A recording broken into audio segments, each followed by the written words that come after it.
You might not know by looking, but this room is filled with monsters from goblins to demons, to heroes to rogues, and quests and adventures, big and small.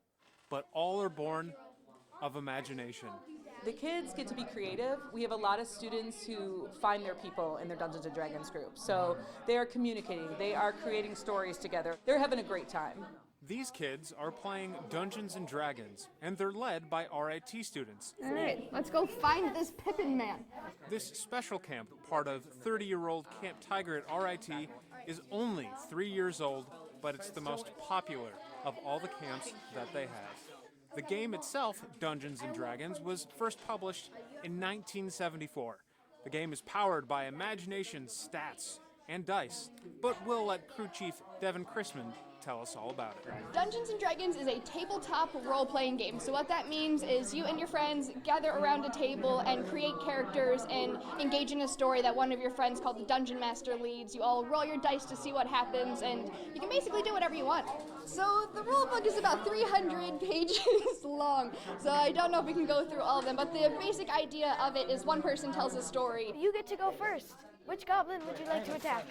And then you say, I want to do this. Okay, I'll strike Goblin 5 with my great axe. Like, I want to investigate something. You'll then roll one of your die that has 20 sides. It's a 9. 9 damage. If you're good at that skill, you add more numbers to it. If you're bad at that skill, you subtract, and then the storyteller decides what happens. Oh, okay. That was not very nice. To this day, tens of millions of people still play the game. Now, the game has seen a bit of a renaissance, in part because of references on a popular TV show, but the game's distributor, Wizards of the Coast, has released a newer and more accessible version of the game. Does a 19. And the game's rules, structure, and vision has influenced countless other games, especially role-playing video games.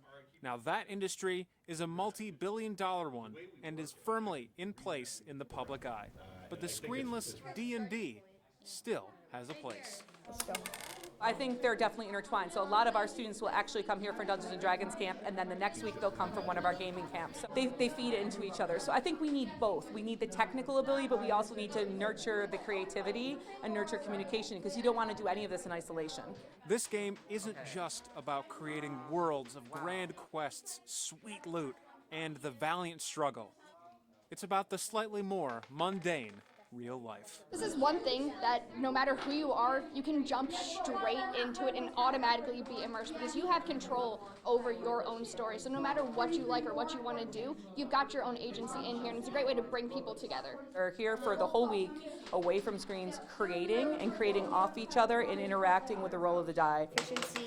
We need our kids dreaming about what they want to be, and they have to dream new futures because that charts it for all of us. Dan Gross, Realizing his mistake. News 8.